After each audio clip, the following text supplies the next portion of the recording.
একটা হাফেজকে আল্লাহ পাক জাহান্নাম দিবেন কেমনে বলেন? সে তো নিচে একটা কোরআন হয়ে বসে আছে, সুবহানাল্লাহ বলবেন না? বিশাল ব্যাপার। আল্লাহ তাআলা আমাকে একটা ছেলে দিয়েছে, আহমদ আমিন সাদি, আমার একটা ছেলে। তো আমি খুব আশা ছিল যে সে হাফেজ হবে, সে হাফেজ হয়েছে, বলি আলহামদুলিল্লাহ।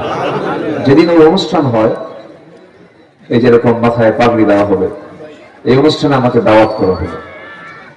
আমি শুধু এতটুকু বলেছি যে ওস্তাদ বৃন্দ, আপনারা আমার সন্তানকে যে যোগ্যতা দিয়েছেন, ও যে হাফেজ হতে পেরেছে, আজকে আমি কতটুকু আনন্দিত হয়েছি শুধু এতটুকু বলবো, গোটা পৃথিবী আমার হাতে তুলে দিলে আমি যে আনন্দ পেতাম, তার চেয়ে বেশি আনন্দ পেয়েছি আমার সন্তানটা হাফেজ কোরআন হতে পেরেছে।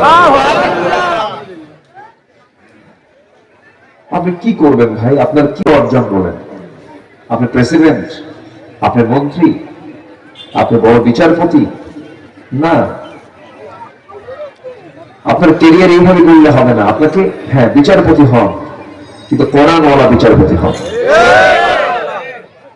আপনি এমপি হন, কোরআনওয়ালা এমপি হন, আমলওয়ালা হন। তাছাড়া তো আপনি ইঞ্জিনিয়ার হন, কিন্তু হাফেজ ইঞ্জিনিয়ার হন, তাহলে তো রডের বদলে বাঁশ যাবে না।